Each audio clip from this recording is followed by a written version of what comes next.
Oui, merci Doudou. Je suis dans la tranche au périmètre.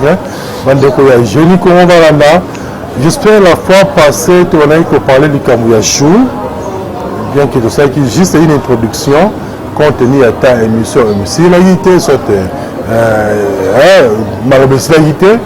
c'est que tu souhaites là, alors tu vas continuer le long, na chou. Tu vois que chou na kala, moi révision rapide à peu près. Tu vois que chou na kala, qui réservé, j'avais pas de médicinal. C'était juste 2000 avant Jésus-Christ. On a qu'ils ont comme plante médicinale. Et puis, à l'époque, ils avaient plus en mini, la base, ils ont mélissa. Soit tout les choux, pressé, maïnaron, ma pessimence, mélissa, pour que moi, là, ma belle est belle. Alors, on avait aussi ajouté que le peuple romain, donc, italien, parce que Rome, ils ont la Italie, romain, d'autres, nous avons parlé, mais italien. Moi, nous avons au Congo, mais quinois. Comprendre, hein? Alors, Romain, on va découvrir que chou, non seulement azali bien pour la moi si sur le mélissa, mais azali antidote. On va découvrir que chou, azali peut prévention contre l'ivresse. On comprend aussi que chou, azali antiseptique, en fait, azali désinfectant la terre à pota. Comprendre, la personne n'a vu qu'au lycée, moi, la ministre de l'Union qui cherche à nous, ceux qui ont mis à Massanga, on remarque que ma poisson a servi au moins chou. Mais peut-être qu'il y a une ignorance, mais chou déjà, dans le peuple romain, pour la baron, souvent, la Massanga, on a un chou, et puis qu'ils ont lié pour qu'il y ait un nous quitter. Je vais donner juste un exemple. C'est pourquoi la Timothée de là. On va me soucier bien à la saramini, au moins on met la huile d'olive. On met deux couleurs super huile d'olive. On va me mettre deux cases de la moitié. Pourquoi? Parce qu'avant la saramini, on a l'huile d'olive. Ce que je suis pas à bon. La prévention pour la ivresse. Et puis, c'est ça aussi là-bas pour le peuple romain. C'est pourquoi on analyse ça, on a dit non, c'est ainsi que les Romains ont un qui est hôpital difficilement. Parce que on avait fait un constat, le peuple romain n'a pas en maté. Vous allez voir, nous avons plus exemple à là, vous avez dit que la Congo, pour comprendre, dans la province de Suez, Congo central. On remarquait mini, dans la belle polémique, là vous avez un exemple.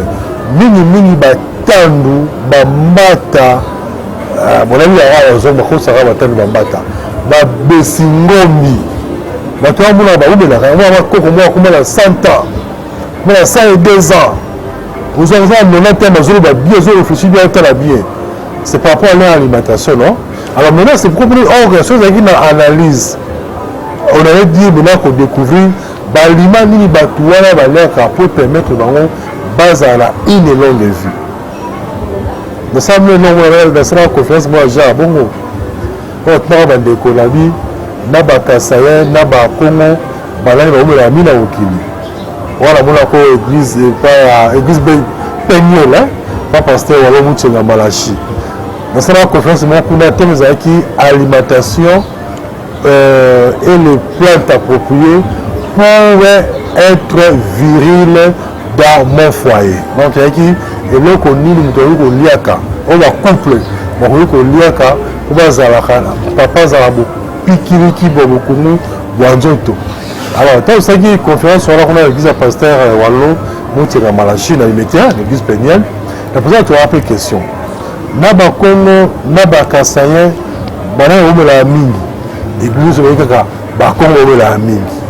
Là, tout ce que vous avez, Naba Kasayen, Naba Congo, Banani, Oyabotaka Mingi, Babio, Bakasayen.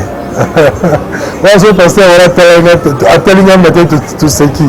C'est pourquoi on va mini, pourquoi on va la mine au kil. Sauf que l'église a une réponse. Ouais, et ça aussi, tu vis dans le chou. L'analyse, ça met la monde, c'est pourquoi le peuple romain c'est par rapport à la consommation régulière de chou. Ouais. C'est dans ce sens-là maintenant. D'où maintenant, le monde a voulu maintenant, les scientifiques, maintenant ça se trouve analyse pour connaître quels sont les vertus cachés vraiment Yachou. On a découvert quoi? Donc, comme tout le monde s'en a ôté. Dans quel moment on dit, dans quel moment on dit. Et nous sommes dans un moqué. Si on a communiqué, et nous sommes ici, on est dans le cabinet. Cabinet à Carrefour des jeunes, mon cycle n'a pas ngabi. Quand tu as 4 points, il y a Carrefour des jeunes, on va être étage, premier étage, première porte.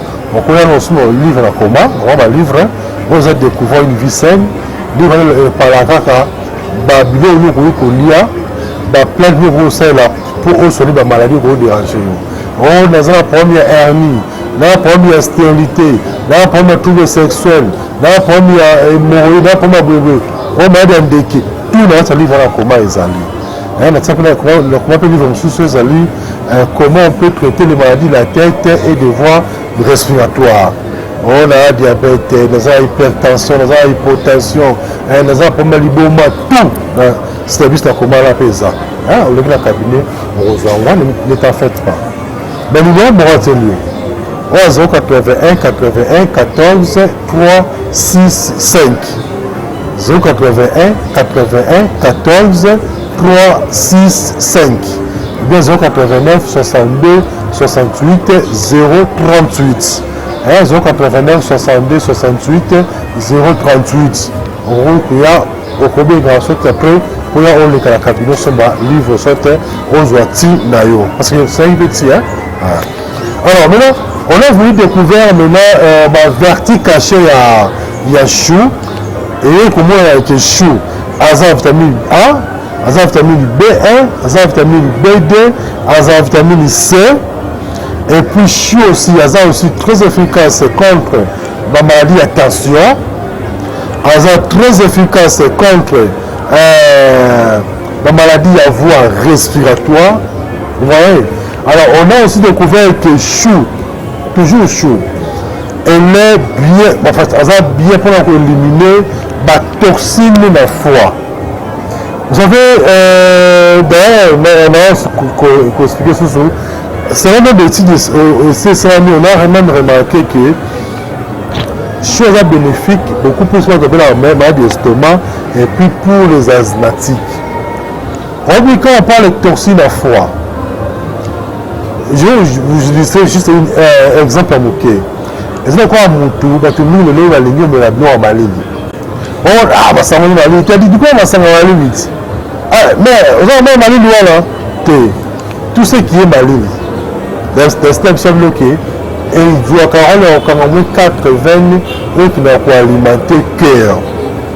Maintenant, on peut bien surtout lier quand on a les toxines et qui n'a pas endommager foie. On a vu si on a un réseau de vimba, même si on a un risque de cadre de bien. On a jamais remarqué que c'est un vrai motif en bas. Trop de toxines au niveau à foie. Mais, choisir un rôle de relier la toxine au niveau à foie. Donc, on a vu que quand on a foie, on a ça qui est beau. Les quatre dans le cabinet, on se bâti au la salle qui. Pour tuer, on se met là en haut. Ils ont traité d'infection pulmonaire, ils ont traité au kosu-kosu, ils ont traité la fatigue générale, le bourdonnement, les boumous, le mal de tête, la constipation, même les problèmes, il y a des courbatures, tu as le soigné en haut. On livre dans le cabinet pour se mettre en haut. Mais j'ai toujours dit une chose. Et nous avons tout ça en décausant quand toujours la page, mais pour ça, un moqué, nous avons appris ça déjà, voilà, on peut une après mission. Mais si tu as une maladie, quelqu'un qui est table aussi dans le cabinet, tout cela, que c'est un peu conseil, un peu sur le cancer, c'est un peu traitement, dans le traitement pour cause de la bonne santé. Donc, nous savons parce que nous avons que des termes bizarres. Mais dès qu'on pose la question à multiplier pour nous atteindre le superman, parce que ce que nous avons soumis prochainement, dans le prochain significatif. Vous avez belé à chaud, dans la chose est belé, mais acidité. Mais même comment, même il y a traitement, la PC à monter parce que c'était amoureux. Bon, ouais, bon. Même après, mais je vous apporte ça, on multiplie pour sortir le superman, on a dit que maman, là, mais là, papa, mais là, pour te porter à ma sang, oleki na kabili nango so bati mo asaki za ya poussière baoti le 2 cuillères soupe na ti wana baluseli ozomelaka yango régulièrement comme ça multiplier pourcentage ya superme mais pour la ti wana so bosombi yango bomela yango en famille parce que eza riche na antioxydant eza préventive eza mpe curative mais ntango omela yango kobangala yo te okosukosoni otika osouffrir yango te par rapport à ma propriété ya ti wana. Merci sur cette émission. On me pèse dans le moment Athanas Luzolo Kabeba, merci. On peut s'appeler, on peut s'amour, merci. Si les autres n'ont aimé Doudou, Motiri, initiateur, il y a rubrique au peu côté à 4, il y a une émission, il y a Batouya Bouania. J'aime la rappeler, j'aime la prochainement. Bye.